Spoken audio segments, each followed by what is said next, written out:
everybody, welcome to episode 2 of Stories of a Holiday Rep, where I'm here with Dean today. Hey Dean. Hi, you all right? Thanks so much for all the feedback from last week's video, our first episode. We had a few technical glitches, but we got it out there in the end. Obviously, last week was all about how we began as holiday reps, how it all started. And then this week, we're sort of going to go in... like an order. Yeah. How it worked when clients would arrive. Exactly. So this week, we're going to be talking about the airport. And listen, we've got a few stories from our experience at the airports. Myself in Benidorm and Menorca, and you. The Costa del Sol, Lanzarote, did a ski season. You got a few more stories then, but we're going to be putting in the link in the description today. If you've got any stories that you think would be great from your repping days, click on this link, and you can either write out a story, which we potentially read it out, or send us a WhatsApp note with your story. It can be completely anonymous. We don't have to tell you who it's come from. But we'd love to hear about what you guys have got to say as well. And over the weeks, if it doesn't have to be about airport, it can be about anything. But as we're going to be doing lots and lots of different segments to this, we want to hear from you guys as well. And hopefully, I think, there's some funny stories out there. What do you reckon? I mean, there is. I mean, like I say, we've got a couple, but there's going to be hundreds from you guys. And I really want to hear some of these funny stuff that I've not heard about before. Yeah. That could really, really make us laugh. Absolutely. Absolutely. Especially the airport. I mean, the airport was obviously a big part of the job. Well, yeah, it was. It was the first, that was the customer's first impression of us. Yep. But also ours of them. Yeah. When they came through. I mean, how many airport days did you have to do in Mallorca? Menorca. It was sort of varied, to be honest. It depended on obviously whether I was a kids rep and to mainline, but it was probably sort of 1 or 2 days a week, to be honest, maximum. We had transfer reps there as well. Mm-hmm. So the first year we were there, I mean, there was a huge amount of reps on the island. So we had dedicated transfer reps. So it wasn't main part of the job. But obviously it's something we did every week. And see, we had a couple of, as we refer to them as trannies, the transfer reps that were just on ad hoc. So they'd do the odd flight here and there for us, but it was down to us and the kid reps to cover the 2 days that we had, which was, I think if I remember correctly, it was a Tuesday and a Saturday. Right. With the arrival days. Mm-hmm. And then your welcome meetings the days after. Yeah. And we were lucky enough in the Del Sol that we didn't have any night flights. Ooh, the latest flight we had was the Dublin flight, which came in on Saturday night, and that landed at like 10 o'clock at night. But we had nothing later than that. We were the same in Menorca, I think. Benidorm, it was. Was there night flights then? It must have been. Well, when I was here for that season in 2005, we didn't have any night flights. No, not middle of. They had some late flights, but 9, 10 o'clock, but nothing past that. So we never had to experience that. Getting to the airport at 1 a.m. and leaving at 4, and then having to be there for your welcome meeting at 10 the next morning. No, none of that. Did you enjoy the airport? Not really. Not really. It was always the bane of your ass for that week, wasn't it? Yeah. You get your flights, and then you find out that you're on one in the afternoon rather than the morning. So you'd always prefer the morning. Yeah. So you had your afternoon to enjoy. See, I quite like to go and see the other reps, because Menorca, there was lots of little resorts everywhere, dotted everywhere. So you were kind of sort of isolated, unless you had a car or you were out and about. You were kind of isolated. So the airport day was one time when you caught up with everybody else, what's going on, and you were in such a big place. And I know the Del Sol was large from Nerca all the way down to Estepona, but you only had a couple of reps in Nerca. You had one in Marbella, but everyone else was within Torremolinos, Benalmádena, and Fuengirola. So we all saw each other a lot. Right. Yeah. So it was never a case of we're going to get to meet up with everyone. For us, it was just it was a pain in the arse. I think we had 140 reps on the island in the first. We had 140 something like reps. That. Yeah. So there was entertainment teams, there was airport staff, there was kids reps, mainline reps. We had Family World reps. How many customers are you having coming in a week? I have no idea. No idea. I never even thought about that then, to be honest. Well, that many reps, it's going to be a lot. There was a lot, but I'm probably talking only about 500 where I was. We had East and West, and different area managers for East and West. So it wasn't like, I don't think it wasn't as big as Mallorca, but how many flights? I have no idea. No idea. It was JMC. It was we were one of the biggest on the island. I think JMC really tried to make Menorca, a bit different from what it was always known as. But if you had all the villas there as well. Remember, You know, so there was lots going on that island. And I mean, going back now, I went back a few years ago. You know, Callum Forcat was like a ghost town compared to what we remember it as. You know, and I think JMC was one of the ones that. So certainly in the second year, they really tried to do some different stuff on that island. You know, they brought a load of the ex Mallorca reps and Ibiza managers and stuff over to the island to sort of turn it around a bit. But it was a yeah, it was a busy place. You know, I mean, second year we were doing 2 cabarets. We A week. We had family cabaret and adult cabaret. So you had a lot of people coming in then. Yeah. It was busy. It was it's a great island. But anyway, going back to the talk about Menorca all day long, but going back to the airport, you know, it's I think the bit that for me that really I didn't enjoy was the when you got the customers back to the airport after the end of their holiday. Yeah. So the transfer home, everyone's all subdued anyway, and they're all going home, all miserable. And it was that having to stand at the check-in desk. Yeah. Passports and how many luggage you got, and it was a constant repeat. Going down the queue, can everyone make sure they get their passports out? Yeah. And how many luggage you've got? Make sure you've got all this, and then they get to the front of the queue and they haven't done it. Yeah. And it just took everything so much longer. I see. We joked around in the luggage queue. So, you know, yeah, you'd have to say that bit. You know, you'd tell the Spanish girl behind the desk, you know, 2 people, 2 luggage, or something like that. And I remember one rep, Craig, I think he was. What was his name? I think it was Craig. This was in Benidorm. Really wanted to learn Spanish, so he was going, Sam, how do you say 1 luggage? And dos besos. Dos besos. And for a whole day, he was like, 2 kisses, 2 kisses, 2 kisses to this girl. But then also, do you remember when the weighing of the luggage came into place, where they were charging people for extra luggage? Yeah. I remember that when it got a bit stricter. Yeah. You know, you could get away with 24, 25 in your 20 kilo case, and they wouldn't say anything, and then it got really strict. Yeah. I remember that first year when it came in, because the infrastructure really was in place in Benidorm to, you know, suddenly you've got a big queue of people trying to get them to go off and pay bills and things like that. You just didn't. It was extra work for us, you know. So like, if you knew a guest that had been really horrible to you all week and stuff like that, and you knew they were way over, you'd sort of charge this one.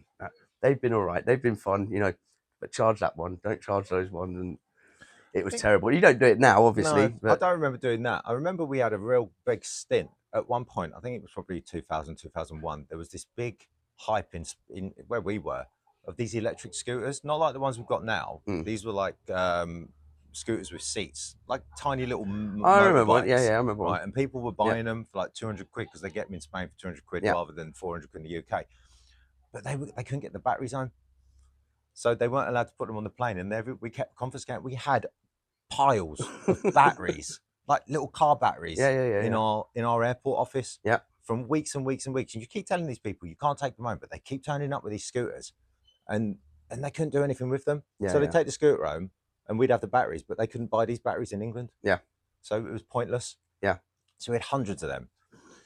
But I think that was after, no, it wasn't even after 9/11. It was before that. But then after 9/11, all the luggage and it all went up, and all got stricter. Confiscating stuff and whatnot. It got more complicated. Before 9/11, we were just allowed to sort of almost roam around the airport and behind security and everything. And I remember travelling on a plane to come out to resort with about 80 kilos worth of stuff. Yeah, well, we all did. We were allowed to do it. We all did. It was you had free roam in the airport. You'd go into the back. We always used to have like the workers' cafe that you'd go in and have a cheeky cigarette for, and there'd all be cheaper food and drinks and stuff like that. Cheaper food, but it was terrible. Oh, it was always terrible, but it was but it was somewhere where there was no guests, and that was the ideal thing. It was you hide from them. Yeah. Somebody go when there was a delay. Yeah. Oh, yeah. I didn't like delays. No, delays were tough, and especially if you knew that you're just having to wait around, you know. And the worst one for me was when you were doing a transfer back to the airport to drop off guests, but you didn't have a transfer back, so you had to wait around hours and hours. I remember actually said to my ex-girlfriend, I said, right, because we had a car and resort. I said, right, can you follow me to the airport? Just, you know, stay behind the bus. You know, she'd been to the airport, God knows how many times, you know, on the bus. This was here in Benidorm. You know, it's one road. You just got to get on the motorway and get off. Follow me. Just follow me to the bus, because, you know, we'll arrive at the airport at 9 o'clock. Otherwise, I'm not going to be coming back till 2 o'clock in the morning. Drop the guests off. I'll jump in the car and we'll go back. Get to the airport. Where is she? And I think, yeah, we did have mobile phones then. So phoned her up. Where are you? I'm lost. I'm in the middle of Alicante. How? How have you got into Alicante? I took the wrong turn. But you just got to follow the bus. You know, it's not inconspicuous, is it? It's a bus. It's a bus. It's a big bus. Follow the bus.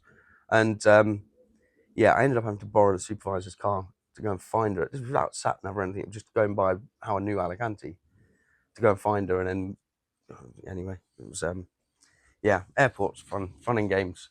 Did you have any games in the airport? Did you play in it? Didn't play any games as such, but on arrivals, like you say, we were saying about delays before, and you just do whatever you could to kill the time. And I remember one weekend, you know, those little fairground rides that you put £1 in and it just goes on for kids. Yeah, yeah. It's like a postman pack car, for example. Oh, we were so bored. We just said to one of the reps, "Go on, get in it." So she squeezed herself in, but she couldn't squeeze herself out. And it was about 10 minutes before the flight had landed. Yeah, yeah. And people were going to start coming through, and we're literally trying to yank her out. Oh, it was ridiculous. But you just did what you could to fill the time. It was so boring on a delay. Yeah.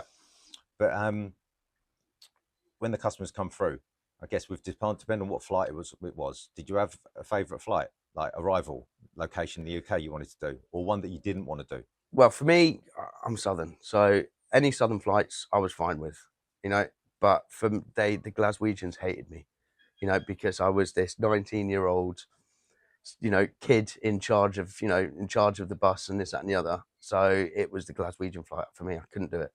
And in fact, in Benidorm, I got really good friends with the airport manager, airport supervisor, and said, just do not put me on any of the Glaswegian flights, because also it affected your sales the next day. You know, in the welcome meeting, and you know, often the Glaswegian flight, especially in Benny, was late night flight, so there'd been a lot of drinking come in, and if you've got some 19-year-old London kid trying to tell, you know, these guys what to do, you know, it all just kicked off all the time. And now you say that, actually, I do recall that depending on the flight and where it was coming in from, they did tend to try and put the reps that were from that demographic or that location onto that flight. Yeah. Because it did make a difference. Huge difference with the clients. Yeah. Especially the bus that had the biggest arrivals for the main properties. Yeah.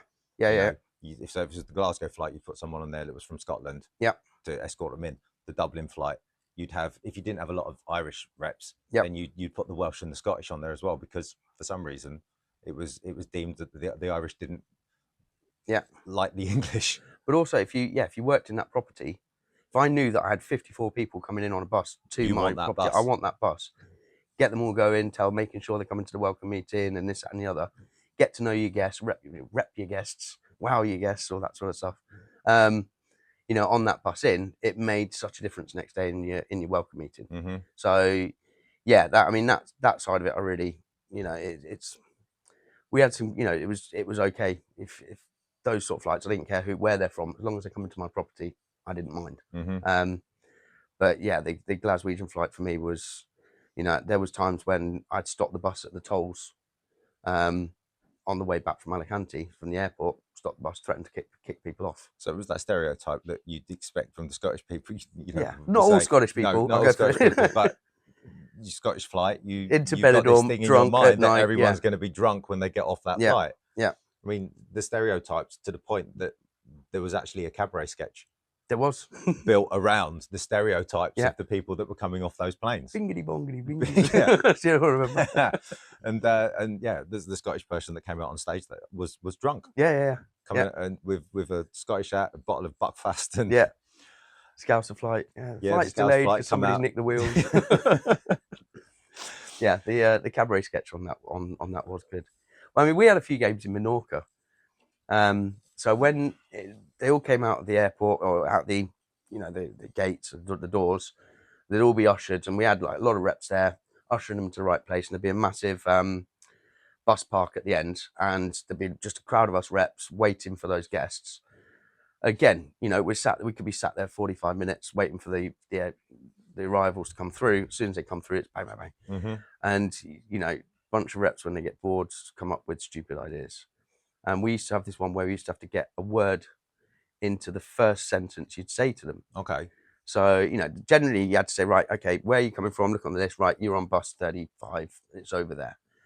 But it's stupid, you know, I mean, somebody gave me big fluffy bunny ears or something like that. I mean, it's the first time you're speaking to a guest from JMC, the first time meeting you, and, you know, you've got to get this word big fluffy bunny ears. And it was like, yeah, okay, no, you just number 35, you'll see it. Bus driver's got big fluffy bunny ears, no problem. Go on, bye. Like, what? You know? The best one was wanker. Somebody gave How you meant to get into a somebody sentence said, right, without you've getting got to get caught out? wanker. And who was it? I can't remember his name, but he got it in for it was just brilliant. Walked up, went, wanker to Menorca. Genius. Genius, absolute genius. Go, what? Yeah, welcome to Menorca. You know, it was like absolute. Yeah, he did it. It was fair play. A total misheard. Total misheard. Just the way he did it. No, you know, no nervousness or anything about it. You know, so when they come through, it was the same for everyone, was it? That you had your airport lists and your names, and Yeah. you'd circle off your bus, and Yeah. but you had everyone's, and Yeah. you'd know where they had to go. Yeah. You know, and it would be right. You're on bus number 14, bay 14, out the door, turn left, and thing. Right. Well, my first year, I remember because it was first year JMC, and they were trying to do everything different. Mm-hmm. They were trying to be unique and Yep. unwrap the package holiday, as they called it. Yeah. We weren't allowed to use bus numbers anymore. We had these. So I don't. You must have missed it after you'd started, but it was first year, and we had these signs that you had to put in the front window of your bus. Now, some of you guys might remember this, and it was ridiculous, and they were lollipops, not ice lollies, Right. but they were. So it was a chocolate lollipop, Do you know, or now you're you on say the it, it rings vanilla a lollipop, bell. or the Yeah. orange lollipop, or the tutti frutti bus. Yeah. So you had to say this to people. He's like, so "Can I take your name and where you're staying?" Okay, yeah, you're on the tutti frutti bus, and they're like, "What?" It's like, "Oh, sorry." So go out there, turn left. It's bay 14, but there's a picture in the window of a lollipop with the tutti frutti bus. Yeah. I think it lasted 6 months because it was just a bit ridiculous. Just something. Now you mention it, it does ring a bell very slightly. I mean, yeah. I mean, I know we had the numbers. You know, it was Bay such and such. Yeah, Were they? bay. Yeah. But JMC decided they didn't want to use the bay numbers anymore, and they wanted to be different. And you had these lollipops in the front window of the bus. Because every And it airport just confused has got, people. Yeah. It just confused people completely. Yeah. So you just revert back to the bus numbers. Well, because every everyone's airport has out there got looking. a slot, a number slot for every Exactly. bus. Yeah. So I don't know what the theory behind that was. It didn't last long, but I think it was just because they were trying to be different. Somebody based in the UK that never worked abroad before. Exactly. Exactly. Never been at an airport before. We had a didn't few know of what them. was going on. We had a few of them. Mm-hmm. Just to sort of cut in there, today's episodes and quite a few of these episodes will be sponsored. We've got a great company behind us who I actually work with, Resort Experts. So if you are booking a holiday in the coming months or next week or something like that, Resort Experts, slightly different setup, not quite as bad as JMC, but it's a home working agency that was started last year with the view we're looking at the home working companies based in the UK, travel counsellors, Hayes, and all this, and we just said, you know, surely if you're going to book a holiday to Benidorm or Lanzarote, something like that, it'd be better to book it with somebody that actually lives there. And through the group Stories of a Holiday Rep, we knew we had 18,000 people on there from 100 different countries that had got the most incredible experience in the travel industry and knowing their resort, knowing their destination, that could give the right ideas and recommendations on the hotel, not sending them to a hotel that's completely out of the wrong resort or wrong destination to suit their family. And we came up with Resort Experts. We've now got over 35 agents based in Greece, Spain, Turkey, Italy, Canaries. They're all over the place, more and more coming on every day, that have all worked overseas, all been ex-reps, that can give you fantastic information about your holiday, advice and recommendations, and also book your holidays. We work with all the major tour operators. Thomas Cook, no, not them. Thomson, Jet2, Jet2, TUI, EasyJet, as well as a lot of the other smaller, more niche tour operators. So if you are booking a holiday, look in the description below, down there, for the link to Resort Experts. Have a look through the experts. You might even know some of them, and get in touch, and they'll be able to sort you out on your next holiday. Okay, back to the airport. Back to the airport. I remember there was this one time we had a flight. You know, you get unusual names. Yeah. Of customers. Yeah, and some would make you laugh. I had one at work the other day, Mrs. Forteeth. and it was spelt for teeth. Right. You know, Okay. I love seeing a weird name. It just makes me laugh. But this one flight, and you're circling off, like who's going on your bus, and so they come through, and I had a couple of dicks, a family of cocks, and a pair of pussies on the bus. The same bus. On the same bus. So Cox was spelt COX. Yeah. Right, it's fine. And Dix, DIX. Yeah. All right. But pussy was spelt PUSSY. It's spelt exactly as it should be pronounced. Pronounced exactly as it should be spelt. So they're coming through, right? Miss, family Cox, Miss Dix. And then Mr. Pussy comes and says, so can I take your name and where you're staying, please? And he's like, yes, it's Mr. Pussy. I'm like, Mr. Pussy, I've got no Pussy. I was like, can you help me out? He's like, oh yeah, it's here. So it was like, what was it? Keeping Up Appearances. Yeah. Mrs. Bucket. Yeah. And she pronounced her name Bouquet. Yeah. I mean, you've got to be pretty embarrassed about your name to worst deliberately one. try and change it when the spelling is of the actual word. And guaranteed the worst one with those, when you got the funny names. Do you remember when you used to have to go, if you're waiting for everybody to get on the bus and all would come through, and you're always missing somebody or something, so you'd go on the bus, maybe they'd gone past you, so you have to go on the mic. Is there a Mr. Pratt on the bus? You know, I miss it. Is there a Mr. Pratt? Mr. Pratt? You know, like, they'd always be the ones that were missing, or you have to put your hands up, and it was. My name got spelt wrong at the airport once. I spell your name wrong every day. Well, most people do. Not a lot of people can. Even my English teachers couldn't spell it at school. But when I went ski repping, we finished our training in Brighton and we got on the bus. So we had to drive to the ski resort. We didn't go on a plane. We were on a bus for 24 hours to get to the Alps. But they were doing a check through, and they spelt my name wrong on all of my paperwork for the ski resort. Right. And they missed out quite an important letter. They missed out the C in my surname, so they were like calling out on the bus, Dean Allhorn. Dean Allhorn, it's Dean Allhorn here, and I'm like, yeah, I'm here. And he's like, and the bloke's like, fucking great name, mate. Yeah, all the girls are looking around. Yeah. Oh, we go back. So, obviously, you did Summer Sun, but you did ski as well. Yeah, I did a ski season. Was there a big difference between the ski airport? It was 1 day a week. Right. It was a 3-hour transfer to get the people back to the airport, and it was an early one as well. Yeah. But no, it was a really quick turnaround there. Okay. It was only small. It was Grenoble Airport. It took about 3 hours to get there. And the main difference with that, it was all run very similarly. You're getting people through, but everyone's coming through with so much more luggage because they've got all their own skis and and equipment and stuff. So rather than just coming through with one case, some people were coming through with 4 pieces of luggage. And I do remember one rep telling me, actually, and maybe it should have been for transfers, but I remember a bus pulling out of the airport and the door hadn't closed properly. As he swung around the corner, everyone's skis flew out from under the bus across the car park. Yeah. And obviously everyone was fuming. But no, ski season. It was all your fault as well, wasn't it? Yeah, it was all our fault. Yeah, of course it was.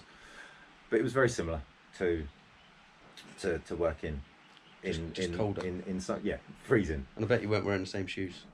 Oh, shoes, airport shoes. What was it with the uniform? Right, I mean, the JMC uniform was designed by Jeff Banks, and the first year it was great. We looked really brilliant. We looked brilliant to the point that all the other tour operators a year later decided they needed to change their uniform, and some of them not for the better. No. But the uniform was great. It was comfortable. You didn't have to iron it. Yeah. Although somehow I did have a shirt that needed ironing one day, and I was so drunk to get up in the morning to go to the airport, and I thought I'd ironed it, but I'd only ironed 2/3 of it. So I'd ironed the back and one side, and I just walked out the house, and just, I was on the bus, got to the airport, and my supervisor was like, "Do you iron that with a fucking brick?" It was so creased on one side, and I hadn't even noticed. Yeah, because you were meant to be smart and presentable for the airport, wasn't it? Yeah, you weren't allowed to wear guiding uniform at the airport. You had to put couldn't have the shorts. Full-on uniform on. And I think it was brown loafers, wasn't it? That the lads had to wear. Yeah, something like that. I mean, listen, we got away with it lightly. The girls. Court shoes. Court shoes. Oh. They're still talked about today. If you lived with a female rep, yeah, you had to make sure that they put those court shoes out one side on the balcony. Yeah. Those things stank. They were horrible. I mean, I'm sure there's websites on the internet for people that would buy those shoes. I see people online, that said, somebody just contact me, see if they could buy my court shoes. What? Oh, they were disgusting. It was like rep foot, I think Yeah. the girls used to call it. That's it. Yeah. Rep foot, and they had the square fronts on them. They were It horrible. was like the shoes out of the witches. Yeah. They all moaned about them. like none of the girls had toes. Yeah. Oh no, horrible. It was. Yeah. But No. back to the uniform, right? I think it was probably 2002. They redesigned the uniform a little bit. Yeah. And they decided, because someone's obviously complained that the reps at the airport were stood there with their hands in their pockets. Yeah. So what they decided to do is take the pockets off the trousers. Oh, I remember that. Oh, yeah. So they had no pockets. I think it was nothing to do with it. I reckon it was something to do with the cheapness, because the first year's Was it uniform. cutting back on fabric? Yeah, first year's uniform was really comfy, really nice. You remember Great. the fleeces that they used to get? You look Lovely. like a Teletubby. Yeah, they were comfy. You know, the shorts were nice and comfy, and yeah, the second year they cut. When you ask the girls that, they say different about the skirts. Oh yeah. Skirt at the front, shorts at the back. Yeah. What was that all about? It's like a spork. Yeah. Didn't Didn't great quite me. idea, doesn't work. No, there were some bad uniforms though. The Thompsons one. Thompsons. The Yeah. new when they redesigned that. Yeah. It was like a picnic blanket. What did you say it looked like? Not Like, Paddington. the teddy bear's picnic. Teddy bear's picnic. Like Rupert the Bear. No, Rupert the Bear. Rupert That's the it, yeah. Bear. Yellow and blue and red checkers. Oh, it was terrible. Like a table mat. Air Tours one was it Air Tours? The first choice was the one that Air Tours was pink. blue and white. There was one that was pink and That was first choice. first choice. That First was choice it. went Yeah, pink. Yeah. yeah. I think we would. James C did some good things, and They I did. think the uniform was one of them. And I think they all thought, oh, we need to vamp this up. So they were Yeah. trying to do something different. But I don't think the pink worked, No. and neither did the checkers. Put in your comments if you did work for one of the other companies. We were JMC, Thomas Cook. If you did work for First Choice Air Tours, Thompson's, TUI, what did you think about your uniform? I'd love to see your thoughts in the comments. Yeah, defo. When when the clients come through, and they'd come through in dribs and drabs, or they'd come through in hordes. Yeah. Right. It was like a zombie. Yeah. Horde coming towards you, and you're like trying to do it as quick as you can, and you just get some clients that were so slow.